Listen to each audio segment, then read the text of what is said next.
اعمال کی اصلاح کرم سے کر دے۔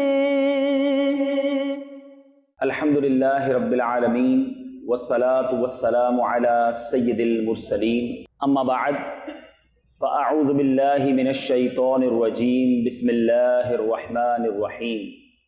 پڑھیے الصلاة والسلام علیک یا رسول اللہ وعلی آلک واصحابک یا حبیب اللہ، الصلاة والسلام علیک یا نبی اللہ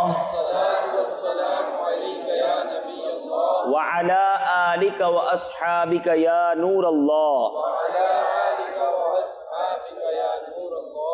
درود پاک پڑھنے کے بے شمار فضائل و برکات ہیں۔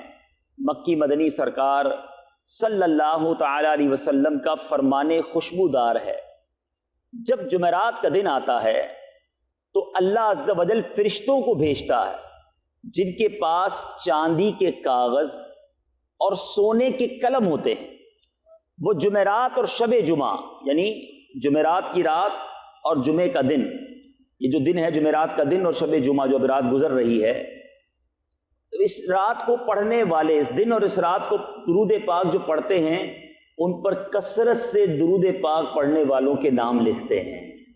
گویا فرشتے جمعرات کے دن اور شب جمعہ درود پڑھنے والوں کے نام لکھنے کے لیے زمین پر تشریف لاتے ہیں، جن کے پاس چاندی کے کاغذ ہوتے ہیں، سونے کے قلم ہوتے ہیں۔ پھر کیوں نہ ہم ان دنوں میں، ان لمحات میں کثرت کے ساتھ درود پاک پڑھیں۔ آئیے مل کر محبت کے ساتھ بآواز بلند درود پاک پڑھ لیں۔ صلو علی الحبیب صلی اللہ تعالی علی محمد صلی اللہ علیہ وسلم۔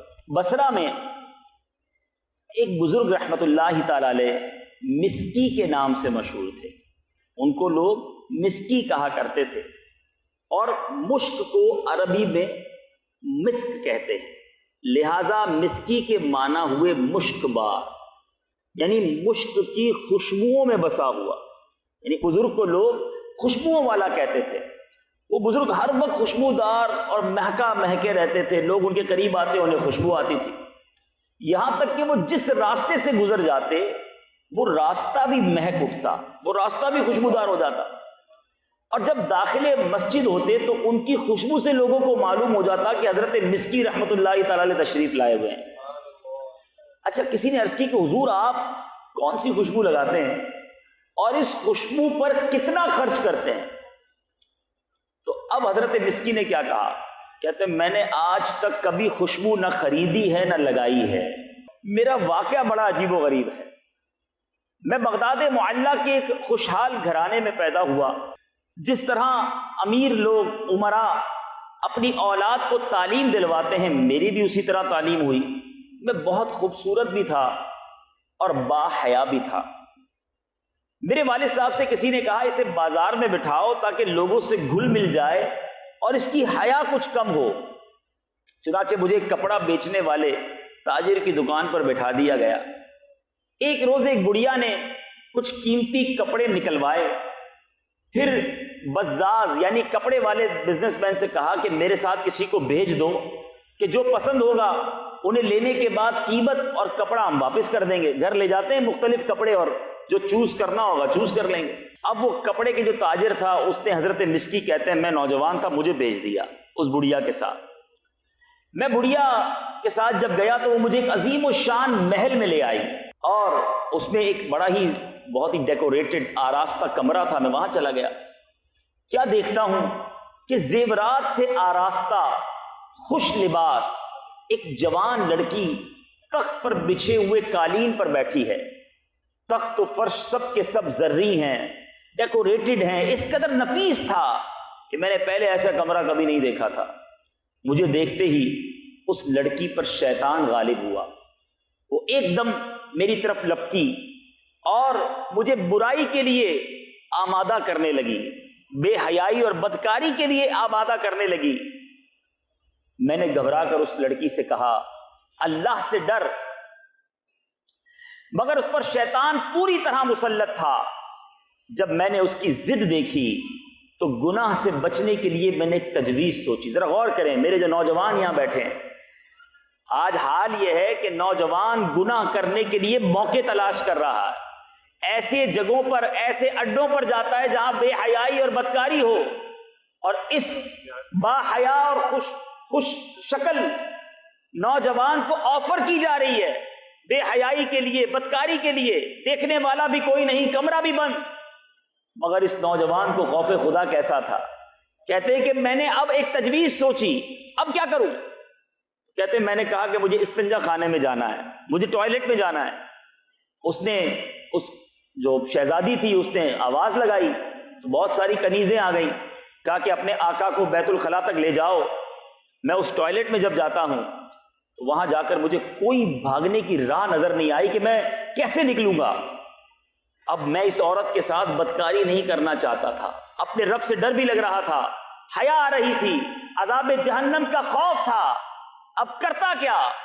کہتے مجھے ایک ہی راستہ نظر آیا, وہ یہ کہ میں نے استنجا خانے کی نجاست جو ہے وہ اپنے منہ پر مل لی, اپنے کپڑوں پر مل لی, اور جب خوب آنکھیں نکال کر میں باہر آیا ان لوگوں کنیزوں کو ڈرانے لگا تو وہ سارے گھر والے مجھے پاگل سمجھنے لگے کہ یہ کون ہے جو اپنے جسم پر, اپنے منہ پر استنجا خانے کی غلاظت لگا رہا ہے.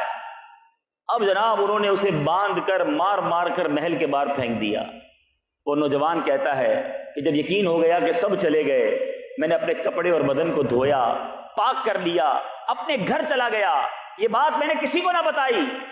لیکن رات جب میں خواب میں سویا تو کیا دیکھا کہ کسی کہنے والے نے کہہ رہا ہے, کوئی آواز آئی مجھے کہ تم کو حضرت سیدنا یوسف علیہ نبینا علیہ الصلوۃ والسلام سے کیا ہی خوب مناسبت ہے, اور کہتا ہے کیا تم مجھے جانتے ہو.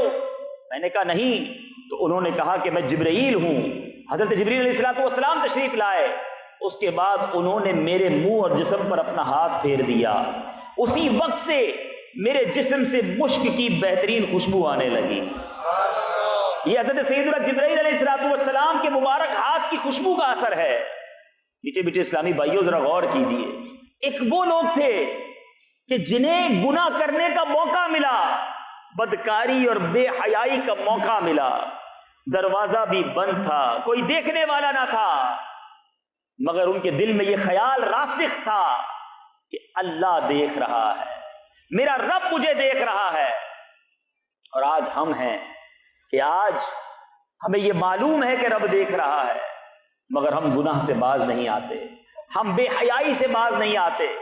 یاد رکھیں میٹھے اسلامی بھائیوں, حیا یہ ایمان کا شعبہ ہے, حیا یہ مسلمان کا زیور ہے. مگر آج جس قدر بے حیائی عام ہوتی جا رہی ہے, آج لوگ بے حیائی کو کچھ سمجھتے ہی نہیں ہیں. مرد و عورت کے گفتگو کرنا, دوستی کرنا, ایک دوسرے سے ملاقات کرنا, فلمیں, ڈرامے, گانے, باجے, اس طرح کے معاملات, شادی کے فنکشنز, آج یہ مخلوط تفریح گاہیں یہ ہماری حیا کا جنازہ نکال رہی ہے. سیدنا عثمان غنی رضی اللہ عنہ کتنے با حیا تھے. آپ نے جمعے کے خطبے میں ایک لقب سنا ہوگا, کامل الحیاء والایمان, یعنی وہ شخصیت جو حیا اور ایمان میں کامل تھے. کیسے کامل تھے کہ ایک بار سرکار دو عالم صلی اللہ تعالی علیہ وسلم اپنے گھر میں تشریف فرما تھے. ایک چادر آپ نے اوڑھی ہوئی تھی, اور ریلیکسنگ موڈ جو ہوتا ہے انسان کا, پیر وغیرہ لمبے کر کے, پیارے آقا علیہ الصلوۃ والسلام اس ایک ریلیکسنگ حالت میں تشریف فرما تھے. حضرت ابوبکر صدیق رضی اللہ تعالیٰ عنہ آئے, پیارے آقا سے انہوں نے گفتگو بھی کی, نبی پاک نے انہوں نے جواب بھی ارشاد فرمایا. تھوڑی دیر ہوئی تو حضرت عمر فاروق تشریف لائے. پیارے آقا اسی حالت میں رہے اور سلام دعا بھی ہوئی, بات چیت بھی ہوئی. پھر حضرت عثمان غنی رضی اللہ تعالیٰ عنہ آئے, نبی پاک بیٹھ گئے, اپنی چادر کو تبدیل کیا. حضرت عائشہ صدیقہ رضی اللہ تعالیٰ عنہ عرض کرتی, حضور حضرت ابوبکر صدیق آئے اب ویسے ہی رہے, حضرت عمر فاروق آیا اب اسی حالت میں رہے, حضرت عثمان غنی آیا آپ نے اپنے لباس کو مزید بہتر کیا, اس کی کیا وجہ ہے؟ ارشاد فرمایا کہ میں اس سے حیا کیوں نہ کروں جس سے فرشتے حیا کرتے ہیں. اللہ عز و جل کے فرشتے بھی حیا کرتے ہیں. آپ فرماتے ہیں کہ عثمان بہت حیادار شخص ہے, اگر میں اسے اسی حال میں اجازت دے دیتا تو یہ اندیشہ تھا کہ اس کی ضرورت پوری نہ ہوتی, یعنی وہ بغیر بات چیت کیے واپس چلے جاتے. میٹھے میٹھے اسلامی بھائیوں, یہ ہیں ہمارے اسلاف, یہ ہیں ان کی حیا. حضرت عبداللہ بن عامر بن ربیعہ رضی اللہ عنہ فرماتے ہیں کہ ہم محاصرے کے دن، جب حضرت عثمان غنی کا شہادت سے پہلے محاصرہ ہوا، کہتے ہیں حضرت عثمان غنی رضی اللہ عنہ کے پاس تھے، آپ نے فرمایا اللہ عز و جل کی قسم، میں نے نہ تو زمانہ جاہلیت میں کبھی بدکاری کی اور نہ ہی اسلام قبول کرنے کے بعد، بلکہ اسلام قبول کرنے کے بعد میری حیا میں مزید اضافہ ہوا۔ اسلام لانے سے پہلے بھی آپ با حیا ہیں، اسلام لانے کے بعد حیا میں اضافہ ہو رہا ہے۔ مگر آج ہمارا حال کیا ہے؟ یہ ہماری آنکھوں کی بے حیائیاں، یہ ہماری زبان کی بے حیائیاں، ہماری کانوں کی بے حیائیاں ہمیں برباد نہ کر دیں۔ اللہ رب العزت اگر ناراض ہو گیا، اگر اس بے حیائی کے سبب ہم عذاب میں مبتلا کر دیے گئے، ہم کہاں جائیں گے؟ آپ دیکھیں نا، دن بدن لوگ کہتے ہیں جناب ماڈرن زمانہ ہو رہا ہے، زمانہ ترقی کر رہا ہے، اب 21ویں صدی کی باتیں کرو، یہ پرانی باتیں نہ کرو۔ لیکن سچ بتائیے، جیسے جیسے جدت آتی جا رہی ہے، یہ بے حیائی بڑھتی جا رہی ہے۔ پہلے پردہ تھا، اب پردہ ختم ہوا، اب کہا گیا جناب مرد و عورت ساتھ مل کر زمانے میں رہیں گے، عورت کو بازار میں لایا گیا اور پھر نعرہ لگایا گیا لیڈیز فرسٹ، تو عورت کو اور آگے بڑھا دیا گیا۔ اب کون سا اشتہار ہے جس میں عورت نظر نہیں آتی؟ بندہ جائے تو کہاں جائے؟ مدینے جائے کہ کہیں بھی آنکھیں بچانا مشکل۔ یعنی مرد کی استعمال کی کوئی پروڈکٹ بھی ہے تو اس میں بھی عورت کو اشتہار میں دکھایا جاتا ہے۔ یہ کیوں ہو رہا ہے؟ عورت کو کھلونا بنایا جا رہا ہے، اور یہ نادان عورتیں سمجھتی ہیں ہمیں ترقی مل رہی ہے۔ عورت اس لیے نہیں، عورت کا مطلب ہی ستر یعنی چھپانے کی چیز ہے۔ مگر آج ہم اپنے گھر کی خواتین کو بھی بے پردگی کرواتے ہیں اور خود ان آنکھوں سے بے حیائی کرتے ہیں۔ ذرا غور کیجئے، یہ آج کا موضوع تھوڑا ہے انوکھا، ہو سکتا ہے اسلامی بھائی سوچ رہے ہوں کہ یہ کیسا ٹاپک ہے، لیکن یہ واقعی ایسا درد، ایک ایسی تکلیف ہے جو مسلمانوں میں بڑھتی جا رہی ہے، اور اگر اس کا سد باب نہ کیا گیا تو ایسا نہ ہو کہ ہمارے ہاتھ سے جو ہماری یہ تھوڑی بہت بھی جو ہمارا کلچر، ہمارا خاندان، ہماری محبتیں ہیں، یہ بے حیائی کے سبب تباہ اور برباد ہو جائیں۔ آپ دیکھیں یورپ کا کیا حال ہو گیا ہے، مغربی ممالک کا کیا حال ہو گیا ہے، وہاں کوئی گھر گھرستی کا تصور ہی نہیں ہے، وہاں بالکل مادر پدر آزادی والا ماحول ہے، حیا نام کی کوئی چیز نہیں۔ ہم مسلمان ہیں اور حیا ہمارا زیور ہے، حیا ہمارے اسلام کا حسن ہے۔ نبی پاک علیہ الصلوۃ والسلام کیسے حیا دار تھے؟ حضرت عثمان غنی رضی اللہ عنہ کی حیا کا یہ عالم ہے، تو وہ آقا جو حضرت عثمان غنی کے بھی آقا ہیں، ان کی حیا کا عالم کیا تھا؟ مدنی آقا صلی اللہ تعالیٰ علیہ وسلم کے بارے میں مشہور صحابی حضرت ابو سعید خدری رضی اللہ تعالیٰ عنہ فرماتے ہیں کہ نبی اکرم رسول محتشم صلی اللہ تعالیٰ علیہ وسلم اس سے بھی زیادہ شرمیلے تھے جیسے کنواری لڑکی اپنے پردے میں شرمیلی ہوتی ہے۔ یعنی کنواری لڑکی سے زیادہ شرم والے ہمارے آقا علیہ الصلوۃ والسلام تھے۔ مگر آج ایک عجیب محاورہ مشہور کیا گیا ہے کہ جس نے کی شرم اس کے پھوٹے کرم، معاذ اللہ۔ ارے سچی بات تو یہ ہے کہ جس نے کی شرم اس کے اونچے کرم ہے، شرم کرنے والا ہی اللہ کو پسند ہے۔ مگر آج جو زیادہ شرماتا ہے، لوگ کہتے ہیں بڑا شرمیلا ہے، عورتوں سے بات نہیں کرتا، ہمارے خاندان کی رسم و رواج میں آ کر بیٹھتا نہیں۔ ایک انسان اپنے آپ کو گناہ سے بچانا چاہتا ہے تو لوگ اس کا مذاق اڑاتے ہیں۔ میں نبی پاک علیہ الصلوۃ والسلام کے غلاموں سے بات کر رہا ہوں، سرکار علیہ الصلوۃ والسلام کے امتیوں سے بات کر رہا ہوں۔ سرور کائنات صلی اللہ تعالی علیہ وسلم کنواری لڑکی سے زیادہ شرم والے، اور آج ہمارا حال کیا ہے؟ آج بے شرمی کے موقع ڈھونڈے جاتے ہیں۔ پہلے کبھی کبھی شادی کے نام پر بے پردگی کا ماحول دیکھنے کو ملتا تھا، پتہ چلتا تھا کہ مرد و عورت مل کر جناب فنکشن کر رہے ہیں، مہندی کر رہے ہیں، برے کام کر رہے ہیں۔ لیکن اب تو برتھ ڈے کے نام پر رسم بسم اللہ کے نام پر ہے بسم اللہ، مگر اس میں بھی مرد و عورت ساتھ ہیں۔ اب ویلنٹائن ڈے تو مدر ڈے تو فادر ڈے، پتہ نہیں کون کون سا دن منایا جا رہا ہے، اور اس دن میں ہوتا کیا ہے؟ اللہ کو راضی کرنے والے کام، یا معاذ اللہ مرد و عورت مل کر بے پردگی ہو رہی ہوتی ہے۔ بظاہر لوگ کہتے ہیں ہم تو بھائی بہنوں جیسے ہیں، نہیں، اسلام اس چیز کی اجازت نہیں دیتا۔ حدیث میں تو دیور کو بھی موت کا فرمایا گیا کہ اگر کسی عورت کا دیور ہے تو دیور سے بھی اس کا پردہ ہے۔ مگر آج دوست گیدرنگ میں ملتے ہیں تو تعارف کرواتے ہیں، یہ میری وائف ہے، اور وہ دوسرا بھی کہتا ہے بہت خوشی ہوئی آپ سے مل کر۔ مرد کو غیرت نہیں آ رہی کہ میں اپنی بچوں کی امی کو کسی اور سے ملا رہا ہوں۔ ایسا نہ کریں، یہ اسلام کی تعلیمات نہیں۔ آہستہ آہستہ آہستہ یہ حیا اٹھتی جا رہی ہے۔ میٹھے میٹھے اسلامی بھائیوں، اللہ تبارک و تعالی حیا کرنے والوں کو کیسے پسند کرتا ہے۔ حضرت سیدنا فاروق اعظم رضی اللہ عنہ کا زمانہ ہے، ایک نوجوان بہت متقی اور پرہیزگار تھا، بڑا خوف خدا والا۔ سیدنا عمر رضی اللہ تعالیٰ عنہ بھی اس کی عبادت پر تعجب کیا کرتے تھے. ایسا نوجوان ایسی عبادت کرنے والا. وہ نوجوان نماز عشاء مسجد میں ادا کرنے کے بعد اپنے بوڑھے باپ کی خدمت کرنے کے لیے جایا کرتا تھا. راستے میں ایک خوبصورت عورت اسے اپنی طرف بلاتی تھی، لیکن یہ نوجوان اس پر توجہ دیے بغیر نیچی نگاہیں کیے گزر جایا کرتا. ایک دن وہ نوجوان شیطان کے وسوسے اور اس عورت کی دعوت پر برائی کے ارادے سے اس کی جانب بڑھا، لیکن جب دروازے پر پہنچا تو اسے اللہ تعالیٰ کا یہ فرمان عالی شان یاد آ گیا. پارہ 9 سورہ اعراف آیت نمبر 201 میں اللہ تبارک و تعالیٰ ارشاد فرماتا ہے ان الذین اتقوا اذا مسهم طائف من الشیطان تذکروا فاذا هم مبصرون. بے شک وہ جو ڈر والے ہیں جب انہیں کسی شیطانی خیال کی ٹھیس لگتی ہے ہوشیار ہو جاتے ہیں، اسی وقت ان کی آنکھیں کھل جاتی ہیں. اب یہ آیت مبارکہ جب اس کو یاد آئی، اللہ تعالیٰ کے خوف کا اس قدر غلبہ ہوا کہ بے ہوش ہو کر گر گیا. ابھی برائی کی نہیں ہے، آگے بڑا خیال آیا، خوف خدا سے بے ہوش ہو گیا. جب بہت دیر تک گھر نہیں آیا، بوڑھا باپ تلاش کرتے کرتے اس نوجوان تک پہنچا، اس نوجوان کو گھر سے اٹھا کر گھر تک لایا. جب اسے ہوش آیا تو والد نے پوچھا ماجرا کیا ہے، بے ہوش کیوں ہو گئے تھے؟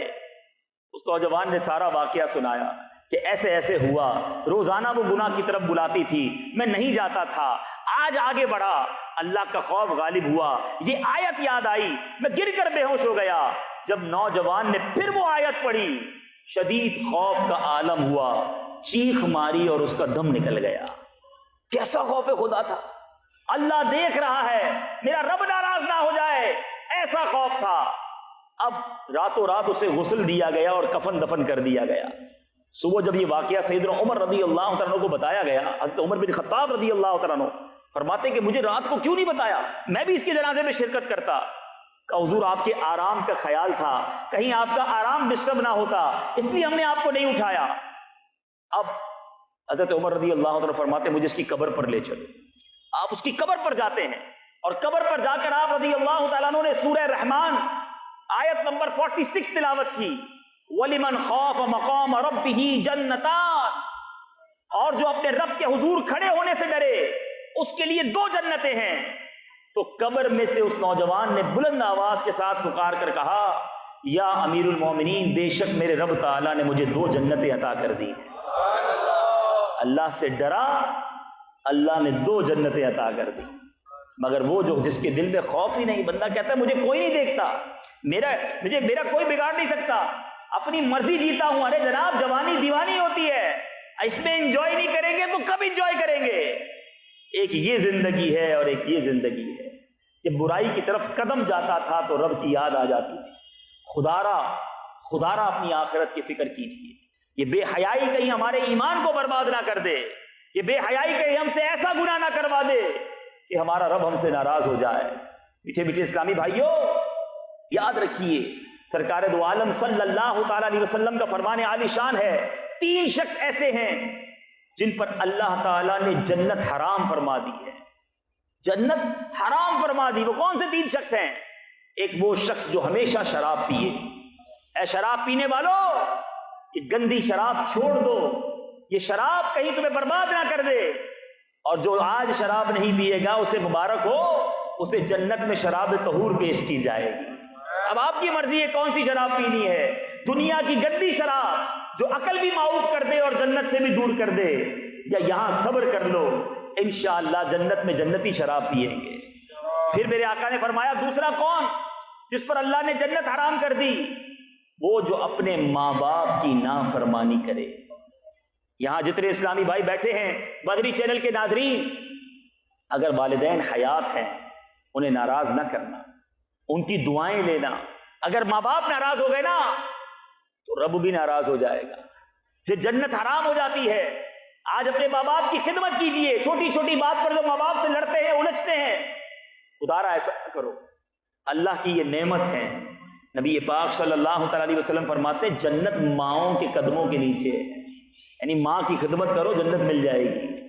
جنت جس نے اپنی ماں کے قدم کو چوما اس نے جنت کی چوکھٹ کو چوما.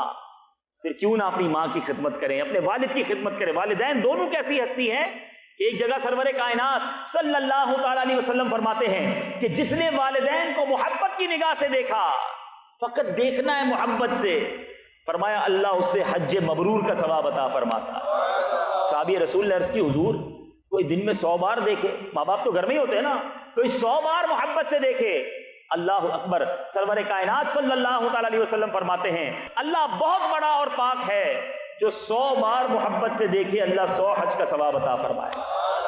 اب ذرا غور کریں مدنی چینل کے ناظرین، میرے یہاں موجود اسلامی بھائی، کہ ماں باپ اتنی بڑی نعمت ہے، مگر کون والدین کی خدمت کرتا ہے، کون ان کی عزت کرتا ہے؟ آج نوجوان بڑا ہو جائے، ماں باپ سمجھائیں تو ان سے الجھتا ہے کہ اب میری اپنی لائف ہے، میں جوان ہو گیا ہوں، میں اپنی لائف گزاروں گا۔ نہیں میٹھے اسلامی بھائی، آپ نے سنا کہ جنت حرام ہے اس پر جو والدین کی نافرمانی کرے۔ اور پھر تیسرا شخص وہ ہے جو دیوس، جو اپنے گھر والوں میں بے غیرتی کے کاموں کو برقرار رکھے۔ آج جو اپنے گھر والوں کو بے پردگی سے نہیں روک رہا، جو اپنے گھر والوں کو خود تیار کروا کر بے پردگی کے مقامات پر لے جاتا ہے، آج ایسی تفریح گاہیں، بیچز، پارکس، شادی کی محفلیں، مہندی کی رسمیں، فنکشن، لوگ اپنی فیملی کو تیار کر کے لے جاتے ہیں۔ کہیں ایسا نہ ہو کہ دیوس کے زمرے میں آپ آ جائیں، کیونکہ دیوس وہ ہے کہ جس پر جنت کی خوشبو بھی حرام ہوگی، جو جنت کی خوشبو بھی نہ سونگھ سکے گا۔ خدارا خود بھی بے حیائی سے بچیں، اپنے گھر والوں کو بھی بے حیائی سے بچائیں۔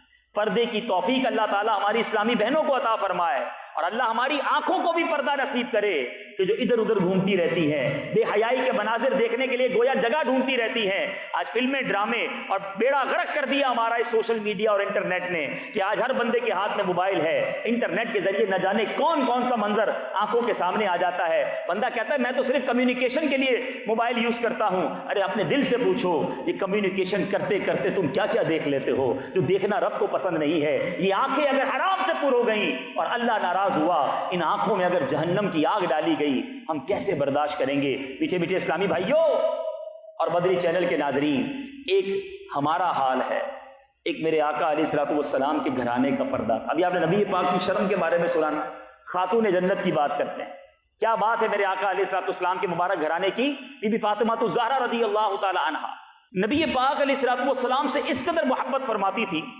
سرکار علیہ الصلوۃ والسلام نے دنیا سے پردہ فرمایا۔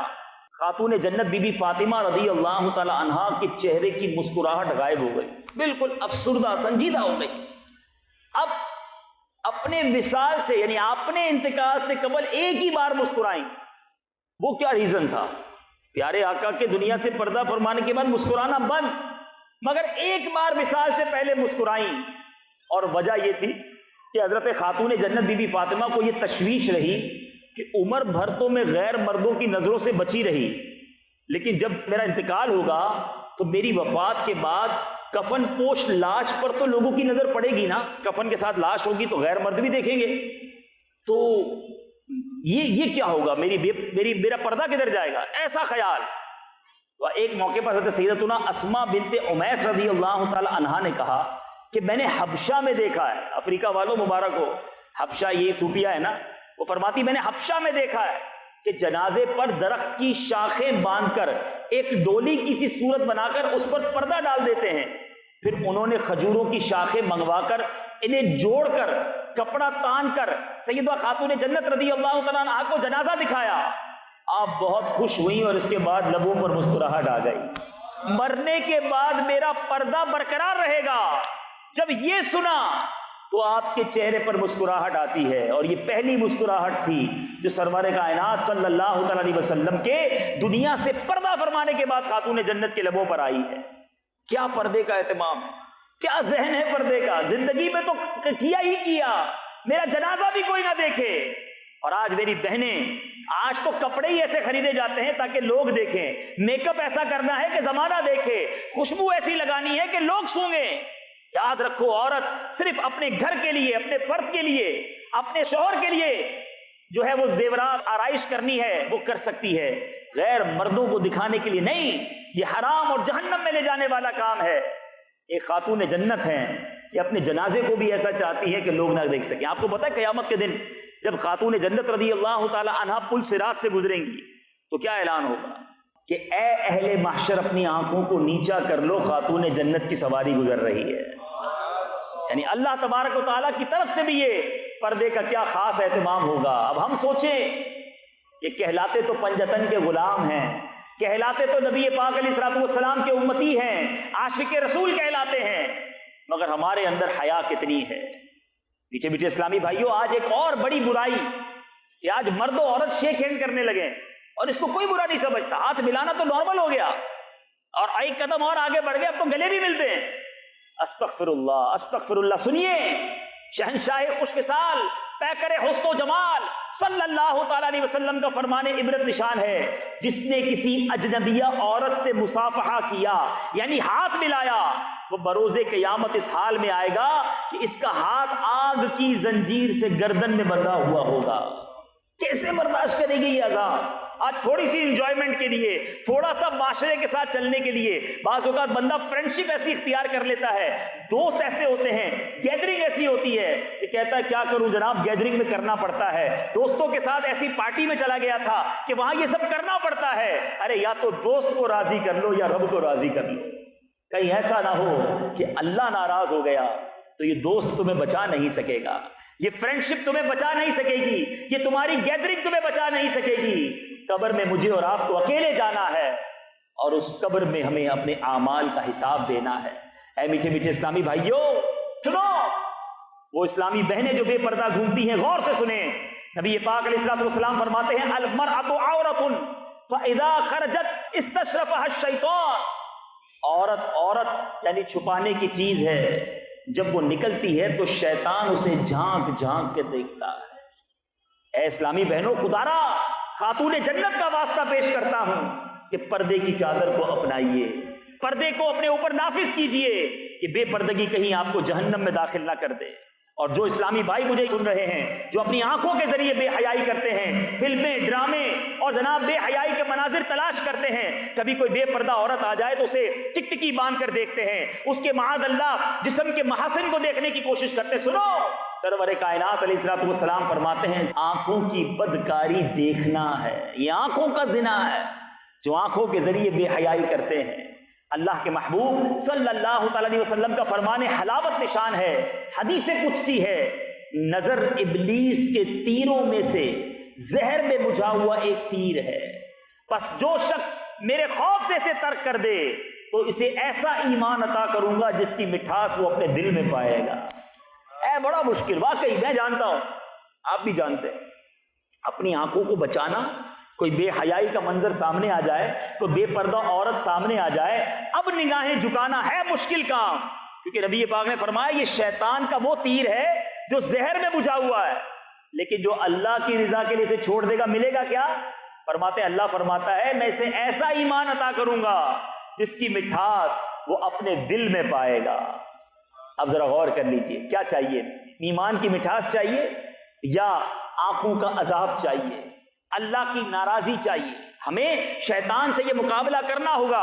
حجت الاسلام امام محمد غزالی رحمۃ اللہ الوالی منہاج العابدین میں فرماتے ہیں، حضرت سیدنا عیسیٰ علی نبینا علیہ الصلوۃ والسلام سے منقول ہے کہ خود کو بد نگاہی سے بچاؤ، کیونکہ بد نگاہی دل میں شہوت کا بیج بوتی ہے، پھر شہوت بد نگاہی کرنے والے کو فتنے میں مبتلا کر دیتی ہے۔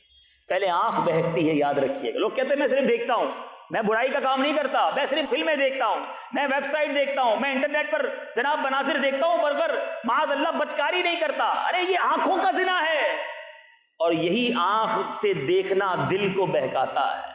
جب دل بہکتا ہے تو انسان کی شرمگاہ بھی بہک جاتی ہے، اور پھر انسان برے کام میں مبتلا ہو جاتا ہے۔ یہ پہلا دروازہ ہی بند کر دو۔ جس دن یہ دروازہ آپ نے بند کیا، آپ کا دل جو ہے وہ ایمان کی مٹھاس سے، ایمان کی حلاوت سے روشن ہو جائے گا۔ آج بہت سارے اسلامی بھائی ملتے ہیں، کہتے ہیں کہ مجھے دعا میں رونا نہیں آتا، میں قرآن پڑھتا ہوں مجھے قرآن کی وہ برکت نظر نہیں آتی، میں نمازیں پڑھتا ہوں میرا نماز میں دل نہیں لگتا۔ اپنے آپ سے پوچھیے آنکھیں کیا دیکھ رہی ہیں؟ ارے یہ آنکھوں کے ذریعے آپ نے اپنے دل کے اندر وہ برے برے مناظر داخل کر لیے ہیں، ان آنکھوں کے ذریعے اللہ کو ناراض کرنے والے ایسے ایسے کام کر لیے ہیں اب ان آنکھوں سے عشق رسول میں آنسو کیسے بہیں گے؟ یہ آنکھیں خوف خدا سے کیسے بہیں گی؟ ارے جس نے اپنی آنکھیں گناہ کر کر کے کالی کر دی، وہ کس منہ سے تمنا کرے گا کہ یا رسول اللہ مجھے اپنا دیدار عطا فرمائیے؟ ارے یہ آنکھیں اس قابل نہ رہیں۔ خدا را اگر ان آنکھوں سے جلوہ زیبا، جلوہ مصطفیٰ صلی اللہ تعالیٰ علیہ وسلم دیکھنا ہے، اگر ان آنکھوں سے مکہ اور مدینہ کی بہاریں دیکھنی ہے، تو ان آنکھوں کو ان ان برے مناظر میں، ان بے حیائی کے مناظر میں گندا نہ کرو، ان آنکھوں کو بچا کر رکھو۔ یہ آنکھیں اللہ نے اس لیے نہیں دی کہ ہم رب کی ناراضی والا کام کریں، یہ دل اس لیے نہیں دیا کہ اس دل میں گندے گندے خیالات لائیں۔ اے میٹھے اسلامی بھائیوں، یہ زبان اس لیے نہیں دی کہ اس سے بے پردہ اور نامحرم عورتوں سے باتیں کر کے، شہوت بری باتیں کر کے بے حیائی کے کام کریں۔ نہیں نہیں، یہ آنکھیں، یہ دل اور یہ زبان کس لیے دی ہے رب نے؟ ایک پنجابی شاعر سمجھاتا ہے، کیا لکھتا ہے؟ دل یاد لئی بنایا ہے، تعریف لئی زبان، دل یاد لئی بنایا ہے، تعریف لئی زبان، اکھیاں بنائیاں سونے دے دیدار واسطے، اکھیاں بنائیاں سونے دے دیدار۔ یہ دل محبوب کی یاد کے لیے رب نے دیا ہے، اللہ کی یاد کے لیے دیا ہے۔ یہ زبان اللہ نے اپنے اور اپنے حبیب کے ذکر کے لیے دی ہے۔ یہ آنکھیں سرکار علیہ الصلوۃ والسلام کے دیدار، مکہ مدینے کے دیدار، قرآن پاک کے دیدار اور علماء صلحاء کے دیدار کے لیے دی ہیں۔ مگر ہم ان آنکھوں سے کیا کر رہے ہیں؟ ہم ان زبان سے کیا کر رہے ہیں؟ یاد رکھو قیامت کے دن ان نعمتوں کا جواب کیسے دو گے؟ پیچھے پیچھے اسلامی بھائیوں، ہمارے اسلاف کیسے ہوتے تھے؟ آپ ہو سکتا ہے سوچتے ہو کہ یہ کیسے ممکن ہے کہ آنکھیں بھی بچائیں، زبان بھی بچائیں؟ ارے بزرگوں نے کر کے دکھایا۔ ایک بزرگ کے بارے میں آتا ہے، حضرت سیدنا مجمع رحمۃ اللہ تعالی علیہ، ایک مرتبہ اوپر کی طرف دیکھا۔ یہ جو ادھر ادھر دیکھتے رہتے ہیں، کبھی ادھر دیکھتے ہیں کبھی ادھر دیکھتے ہیں، آوارہ نظری جو کرتے ہیں، سنو، کہتے ہیں ان بزرگ نے ایک بار اوپر کی طرف دیکھا، چھت پر ایک عورت پر نظر پڑ گئی، فوراً نگاہ جھکا لی اور اس قدر پشیمان ہوئے کہ عہد کر لیا کہ آئندہ کبھی بھی اوپر نہیں دیکھوں گا۔ اپنے آپ کو اوپر دیکھنے سے ہی توبہ کر لی کہ بس اوپر دیکھا تو بے پردگی ہو گئی، اب میں اوپر نہیں دیکھوں گا۔ مگر آج ہم کیا کرتے ہیں؟ اپنے زمانے کے مشہور ولی حضرت سیدنا یونس بن یوسف رحمۃ اللہ تعالی علیہ جوان تھے، اکثر وقت مسجد میں گزارتے تھے۔ ایک مرتبہ مسجد سے واپس آتے ہوئے ایک عورت پر نظر پڑ گئی، دل اس کی طرف مائل ہوا، فوراً شرمندہ ہوئے، اللہ تبارک و تعالیٰ کی بارگاہ میں دعا کی، اے میرے پروردگار، آنکھیں بہت بڑی نعمت ہیں، لیکن مجھے اب خطرہ محسوس ہونے لگا ہے کہ کہیں یہ میری ہلاکت کا باعث نہ بن جائیں اور میں ان کی وجہ سے عذاب میں مبتلا نہ ہو جاؤں۔ میرے مالک تو میری بینائی سلب کر لے۔ چنانچہ ان کی دعا قبول ہوئی اور وہ نابینا ہو گئے۔ آنکھیں واپس لے لے مولا، اگر یہ آنکھیں مجھے مروا نہ دیں۔ اور ہم ہیں کہ ان آنکھوں کو روزانہ گناہوں سے پر کرتے ہیں۔ کبھی ایک بار دن میں ایسا ہوتا ہے کہ کوئی منظر سامنے ایسا آ جائے اور ہم آنکھیں جھکا لیں، اور بالخصوص ان افریقی ممالک میں جب بے پردگی، بے حیائی زوروں پر ہے، جدھر جائیں بے پردہ عورتیں گھوم رہی ہیں، مسلمان بھی تو نہیں ہیں وہ، لیکن ہمیں تو اپنی آنکھوں کو بچانا ہے نا۔ ہم سرما لگاتے ہیں، میں اپنے بیان کو اختتام کی طرف لا رہا ہوں، ذرا غور سے سنیے۔ جب سرما لگاتے ہیں ہاتھ کانپ رہا ہوتا ہے، ڈر لگتا ہے کہ یار تھوڑی سی سلائی غلط لگ گئی تو آنکھ بڑی نازک ہے، یہ سلائی اگر زور سے لگ گئی تو تکلیف ہو جائے گی، کبھی آنکھ میں چھوٹا سا تنکا چلا جائے ہماری چیخ نکل جاتی ہے۔ آپ کو پتا ہے کہ جو اللہ کی ناراضگی میں آنکھوں کو حرام سے بھرتا ہے اس کے ساتھ ہوگا کیا؟ پیچھے پیچھے اسلامی بھائیوں سنیے، اور آج ایک پکی توبہ کر کے کھڑا ہونا ہے۔ نبی پاک صلی اللہ تعالی علیہ وسلم فرماتے ہیں آنکھوں کا زنا بد نگاہی ہے، اور منقول ہے جو شخص اپنی آنکھ کو حرام سے پر کرتا ہے اللہ تعالیٰ بروز قیامت اس کی آنکھ میں جہنم کی آگ بھر دے گا۔ ایک تن کا برداشت نہیں ہوتا، جہنم کی آگ کیسے برداشت کرو گے؟ سرمے کی سلائی لگانے والوں، روایت میں آتا ہے عورت کے محاسن یعنی خوبیاں دیکھنا ابلیس کے تیروں میں سے ایک زہریلا تیر ہے۔ جس نے نامحرم سے آنکھ کی حفاظت نہ کی بروز قیامت اس کی آنکھ میں جہنم کی سلائی پھیری جائے گی۔ جہنم کی سلائی کیسے برداشت کریں گے؟ آج اپنی آنکھوں کو بچا لو، ورنہ اس دن اللہ کے عذاب سے کیسے بچو گے؟ اور صرف آنکھوں کی بے حیائی نہیں، زبان کی بے حیائی کیا ہے؟ زبان کی بے حیائی یہ ہے کہ ہم زبان سے بری باتیں کرتے ہیں، 4 دوست مل جائیں تو اب بری باتیں شروع ہو جاتی ہیں، عورتوں کی باتیں شروع ہو جاتی ہیں، بے پردگی کی باتیں شروع ہو جاتی ہیں۔ نہ مسلمان کا یہ طریقہ نہیں۔ نبی پاک علیہ الصلوۃ والسلام کا فرمان با کرینہ ہے، اس شخص پر جنت حرام ہے جو فحش گوئی یعنی بے حیائی کی بات سے کام لیتا۔ بے حیائی کی باتیں کرنے والوں، چند دوست مل کر انجوائمنٹ کے لیے گندی باتیں، برے واقعات سنانے والوں، سنو، جہنم کا عذاب تو سخت ہے نا، مگر ایک شخص جہنم میں ایسا بھی ہوگا جس سے جہنمی پناہ مانگیں گے۔ جی ہاں، منقول ہے کہ 4 طرح کے جہنمی کہ جو کھولتے پانی اور آگ کے درمیان بھاگتے پھرتے ہلاکت مانگتے ہوں گے، ان میں سے ایک وہ شخص اس کے منہ سے پیپ اور خون بہتے ہوں گے۔ جہنمی کہیں گے اس بدبخت کو کیا ہوا، ہماری تکلیف میں یہ اضافہ کیے دیتا ہے۔ کہا جائے گا یہ بدبخت وہ شخص ہے جو بری بات کی طرف متوجہ ہو کر اس سے لذت اٹھاتا تھا، جیسا کہ مرد و عورت کے معاملات کی باتوں سے جو بری باتیں سنتے ہیں، کرتے ہیں، مزے لیتے ہیں۔ یہ اسلام کا طریقہ نہیں۔ آپ نے سنا کہ جہنم بھی ان سے پناہ مانگیں گے۔ اللہ مجھے بھی محفوظ فرمائے، آپ کو بھی محفوظ فرمائے۔ ہے واقعی مشکل معاملہ، اور خاص طور پہ دوبارہ عرض کروں گا کہ جو انٹرنیٹ ہے، یہ جو کمیونیکیشن ہے، بندہ کام کچھ کر رہا ہوتا ہے، منظر کون سا سامنے آ جاتا ہے۔ اب نفس کہتا ہے کہ ذرا کلک کر کے دیکھ لو۔ یہی تو امتحان ہے کہ آج مجھے کوئی نہیں دیکھ رہا مگر میرا رب دیکھ رہا۔ یہ چند منٹ کی انجوائمنٹ، یہ چند منٹ کی بدنگاہی کہیں مجھے جہنم کے گہرے گڑھے میں نہ ڈال دے۔ اے میرے نوجوانوں، اگر آپ اپنے دل میں واقعی خوف خدا چاہتے ہیں، آپ اپنے دل میں عبادت اور ایمان کی مٹھاس اور حلاوت چاہتے ہیں، تو پہلے اپنی آنکھوں کو گناہوں سے بچائیے، اپنی زبان کو گناہوں سے بچائیے، اپنے کانوں کو بے حیائی کی باتوں سے بچائیے، اور حیا اور شرم جو ہے اپنے دل میں پیدا کیجئے۔ ایک شاعر کا مجھے شعر یاد آ گیا۔ شاعر لکھتے ہیں، ندامت حشر میں اے آسیوں تم ساتھ لے جانا، ندامت حشر میں اے آسیوں تم ساتھ لے جانا، سنا ہے شرم والوں کو وہ شرمایا نہیں کرتے۔ جو شرم والا ہوگا نا، اسے وہاں نہیں شرمایا جائے گا، لیکن جس نے یہی شرم ختم کر دی، جس کو فکر ہی نہیں، بندہ کہتا ہے موج کرو، مستی کرو، کون دیکھ رہا ہے؟ اللہ دیکھ رہا ہے۔ اگر دنیا میں کوئی نہیں دیکھ رہا، میرا رب مجھے دیکھ رہا ہے کہ انشاءاللہ آج سے یہ جنگ ہے شیطان سے، یہ آسان نہیں ہے، روز لڑائی لڑنی پڑے گی آپ، لیکن انشاءاللہ آپ نے سنا کہ جب رب فرماتا ہے کوئی میری رضا کے لیے یہ کام چھوڑے گا، میں اس کے دل کو ایمان کی مٹھاس اور حلاوت عطا فرماؤں گا۔ تو اگر آپ یہ چاہتے ہیں تو جب بھی ایسا کوئی منظر سامنے آئے، نگاہیں جھکا لیں، نہ دیکھیں فلمیں، نہ دیکھیں ڈرامے، نہ دیکھیں یہ بری ویب سائٹس۔ اللہ کی رضا کے لیے اپنی آنکھوں کو گناہ سے بچائیں، ورنہ یہ آنکھیں ہیں بڑی نازک، اگر اس پر جہنم کی آگ داخل کر دی گئی ہم کیسے جواب دے سکیں گے؟ اللہ تعالیٰ مجھے بھی حیا کی توفیق عطا فرمائے، آپ کو بھی حیا کی توفیق عطا فرمائے۔ اے مولا، تجھے سیدنا عثمان غنی رضی اللہ تعالیٰ عنہ کا صدقہ ہمیں حیا کی توفیق عطا فرما، ہمیں با حیا مسلمان بنا دے، ہمیں بے حیائی سے محفوظ فرما، ان آنکھوں کو اے اللہ گناہوں سے پاک کر دے، اور ایسی اجیالی آنکھیں عطا کر کہ جو نبی پاک علیہ الصلوۃ والسلام کے جلوے دیکھ سکیں۔ مولانا حسن رضا خان صاحب کیا خوبصورت کلام میں لکھتے ہیں، کچھ ایسا کر دے میرے کردگار آنکھوں میں، کچھ ایسا کر دے میرے کردگار آنکھوں میں، ہمیشہ نقش رہے روئے یار آنکھوں میں، انہیں نہ دیکھا تو کس کام کی ہیں یہ آنکھیں کہ دیکھنے کی ہے ساری بہار آنکھوں میں۔